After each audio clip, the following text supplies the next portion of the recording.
श्री कृष्ण। आज जानकारी लेकर आए हैं कि जो पवित्र वस्तुएं आप धारण करते हैं, जैसे कि रुद्राक्ष की बात कर लें तो ये काम कैसे करती हैं। रुद्राक्ष है या फिर आप अन्य कोई माला धारण करते हैं या फिर कोई आप रत्न धारण करते हैं, और यदि ये प्राण प्रतिष्ठा करके आप धारण करते हैं तो ये काम कैसे करती है। देखिए, आपने सुना होगा और जानते भी होंगे कि ये जो पवित्र वस्तुएं होती हैं ये किसी न किसी संबंधित देवी या देवता से संबंध रखती हैं और उस देवी और देवता का अंश इनमें उपस्थित होता है। जैसे रुद्राक्ष की बात करें तो रुद्राक्ष में भगवान शिव जो हैं उनका अंश उत्पन्न इसमें उपस्थित रहता है, इसलिए लोग इसको धारण करते हैं कि उनके अंदर अगर वो भगवान शिव की भक्ति करते हैं या फिर आप किसी भी देवी देवता से संबंधित कोई चीज धारण करते हैं, जैसे आपने कोई रत्न धारण किया कि भाई ये इस ग्रह से संबंधित है, इस देवता से संबंधित है, उनका अंश इसमें होता है, इसको धारण करने से प्रसन्न होते हैं और हमें लाभ मिलता है। तो वो जो अंश होता है उससे आपको एक आशा होती है कि ये जो अंश होता है जिसे हम धारण कर रहे हैं वो हमारी सहायता करेगा, वो हमारा भाग्य उज्जवल करेगा और जो भी हमारी थोड़ी बहुत ऐसी कमियां हैं जो हमें नहीं पता है वो दूर हो जाएंगी। तो आप ऐसा करते हैं। एक बात आपको बता दें कि जैसे भगवान शिव है, भगवान शिव एक ऐसी अनंत शक्ति है, परम परमेश्वर है, एक ऐसी परम शक्ति है जिसकी कोई गणना नहीं हो सकती। जैसे हमने पहले वीडियो में बताया था कि जो तपोबल होता है वो असीमित होता है, असंख्य होता है।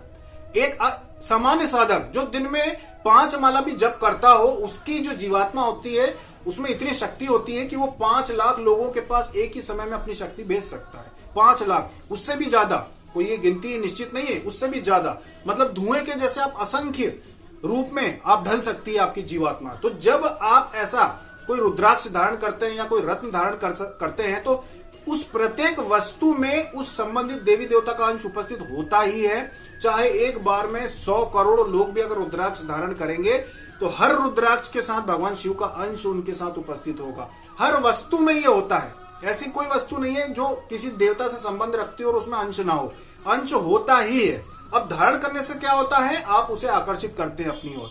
आपने रुद्राक्ष धारण किया है, एक मुखी से 21 मुखी तक रुद्राक्ष आते हैं, आपने कितने भी मुखी रुद्राक्ष अपनी इच्छा से धारण किया हुआ है और आपको श्रद्धा है कि मुझे भगवान शिव का अंश चाहिए, मुझे उनकी भक्ति करना या वो मेरी सहायता करे, तो जो आपने रुद्राक्ष धारण करा है उसमें भगवान शिव का अंश तो होगा ही। और आपकी जो मनोकामना है, वो जो अंश होता है वो एक प्रकार का जीव ही होता है, एक प्रकार की शक्ति ही होती है जो जानती है, वो शक्ति जानती है कि आपके मन में क्या चल रहा है। अगर आपने रुद्राक्ष धारण किया है जिस भी मनोकामना से, वो शक्ति को ये समझ में आ जाएगा कि आप क्या चाहते हैं और उसी क्षेत्र में वो आपकी सहायता शुरू कर देगी। जो आप चाहते हैं, जो आपके मन में इच्छा होती है, उसी को वो मदद करना, सहायता करना शुरू कर देती है। अब सवाल उठता है कि जब आप प्राण प्रतिष्ठा करके कोई वस्तु को धारण करते हैं, मान लीजिए आपने एक रुद्राक्ष लिया और उस रुद्राक्ष की हमने प्राण प्रतिष्ठा करके आपको प्रदान की और आपने उसको धारण किया, तो वो कितना काम करता है। एक बात ध्यान रखना कि पहले से ही रुद्राक्ष जो होता है वो जागृत होता है, उसके ऊपर से अगर उसकी प्राण प्रतिष्ठा कर दी जाए तो मतलब ये होता है कि उसमें जो भी प्राण प्रतिष्ठा करता है उस व्यक्ति की तपोबल का एक बहुत बड़ा अंश उसके अंदर विद्यमान हो जाता है, एक अंश उसके अंदर आ जाता है।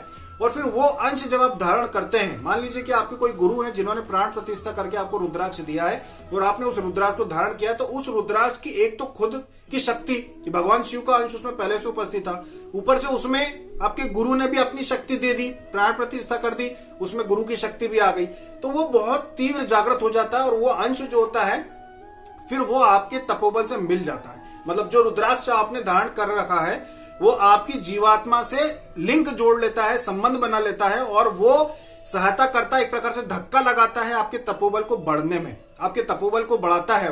वो कभी भी स्थायी नहीं रहता। जैसे कि आप हैं, आपको भी हमने बताया कि आप 5 लाख लोगों को सहायता पहुंचा सकते हैं। हम अगर जब करते हैं जैसे, तो हम 5 करोड़ लोगों को लाभ पहुंचा सकते हैं। तो हर व्यक्ति की असीमित शक्ति होती है, वही जो शक्ति होती है वो आपकी ये चीजें बढ़ाती हैं। अगर आपने रुद्राक्ष धारण कर रखा है भगवान शिव की कृपा प्राप्ति के लिए, तो वो आपके तपोबल को बढ़ाने का काम करता है, वो आपकी शक्ति को बढ़ाता है, आपके तपोबल को बढ़ाता है, आपकी जीवात्मा की शक्ति को बढ़ाता है। इसलिए इन चीजों को अगर आप धारण करते हैं तो ध्यान रखना, या तो प्राण प्रतिष्ठा करवा के धारण करें या स्वयं कर लें।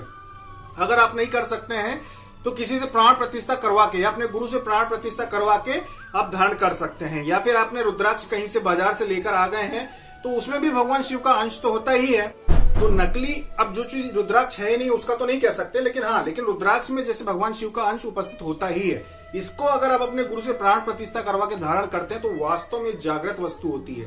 ये जागृत वस्तु होती है। अगर आप अपने मन में ये बात रखेंगे कि मैंने इसे धारण किया है और ये जो जीवात्मा है इसके अंदर जो शक्ति है, चाहे वो आपकी गुरु की शक्ति हो, भगवान शिव की शक्ति हो, मिलकर आपकी जीवात्मा से लिंक हो जाती है। वो जानती है आप क्या सोच रहे हैं। जो भी आप सोचते हैं रुद्राक्ष आपका धारण किया हुआ रुद्राक्ष जानता है कि आप क्या सोच रहे हैं। आप अच्छा सोचेंगे तो भी रुद्राक्ष जानता है, बुरा सोचेंगे तो भी रुद्राक्ष जानता है। इसलिए जब भी आप कोई पवित्र वस्तु धारण करते हैं, आपने रुद्राक्ष धारण किया है, आपने कोई रत्न धारण किया, किसी देवी या देवता का माला धारण की है, तो एक बात ध्यान रखना कि मन में विश्वास हमेशा बना के रखना चाहिए।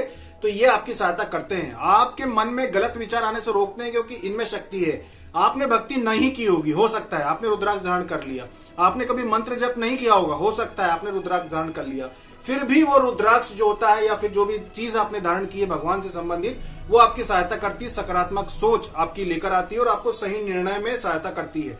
और वो जो अंश होता है वो आपकी सुरक्षा भी करता है। जिसने रुद्राक्ष या कोई भी पवित्र वस्तु अपने देवी या देवता की धारण कर रखी है, जैसे कि बहुत सारे लोग ताबीज धारण कर सकते हैं, जो लोग लॉकेट भरवा के और उसमें अपने देवी या देवता के, कुल देवता के जहां पे भी वहां से वो उसको भरवा के धारण करते हैं, तो उसमें अंश होता है उनके देवी देवताओं का, तो वो सुरक्षा भी करता है। खास करके नकारात्मक जो चीजें होती है उनसे सुरक्षा करता है, नजर लगने से सुरक्षा करता है, बहुत सारी चीजों से सुरक्षा करता है। और ये बिल्कुल सत्य है। कभी इसलिए कभी भी इन ये जो चीजें होती हैं अगर आप जैसे धारण करते हैं तो उनको उठा के फेंकना नहीं चाहिए। अब मान लीजिए आपने 5 मुखी या 10 मुखी या 11 मुखी या कोई भी रुद्राक्ष आपने धारण कर रखा है, कुछ समय बीता, कुछ कारण ऐसा हुआ कि आपने बोला कि नहीं अब मैं इसको नहीं धारण करना चाहता, तो उसे कहीं भी ऐसे रखना मत। चाहे तो आप उसको अपने घर के मंदिर में रख लें या अपने बच्चे को पहना दे, पर उसको फेंकना मत, क्योंकि उसमें जीव होता है, वो एक जीवित वस्तु के जैसे होता है, वो एक शक्ति होती है जो आपकी सहायता करती है। इसलिए इस बात को ध्यान रखना कि कभी भी किसी की शक्ति आपको अगर प्राप्त हो रही है तो उसको यूं ही फेंकना नहीं चाहिए। या तो धारण ना करें, और अगर धारण कर रहे हैं तो फिर उसको फेंके ना। अगर आपने धारण किया तो उसको धारण करके रखिए, या फिर अगर नहीं कर पा रहे हैं तो भगवान के पास रख दीजिए। मान लीजिए कि आप किसी मेहमान के यहाँ जा रहे हैं जहाँ किसी की मृत्यु हो गई, अब आपको पता है कि भाई 10-11 दिन में वहीं फंसा रहूंगा, तो आप उसको घर पे उतार के चले जाएं, लेकर ना जाएं। इसके अलावा और कोई बड़े नियम नहीं होते इनको धारण करने के। बस शव यात्रा या जहाँ पे भी जिनके घर में सूतक लगा हो वहां उसको धारण करके ना जाएं तो अच्छा रहता है। बाकी आप इसको किसी भी समय धारण करके रख सकते हैं। तो ये शक्ति होती है, जो चीजें आप धारण करते हैं पवित्र चीजें, कि संबंधित देवी देवता की उसमें शक्ति होती है।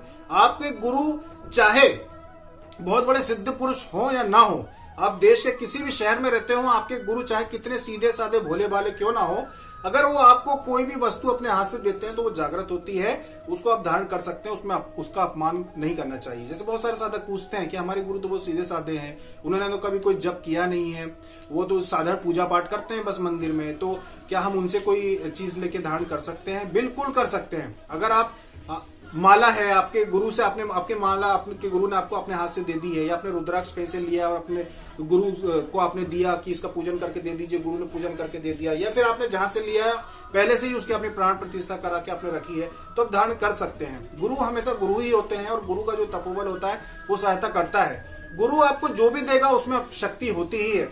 बहुत सारे लोग हैं जो ऐसा करते हैं कि अपने गुरु से कोई भी चीज ले ली और उसके बाद लेने के बाद उस चीज को मना कर देते हैं कि नहीं अब हमें नहीं चाहिए, वापस ले लीजिए, या फिर उसको उठा के कहीं फेंक दिया। एक बात ध्यान रखना, उसमें गुरु की शक्ति होती है, ऐसा मत करना कभी भी।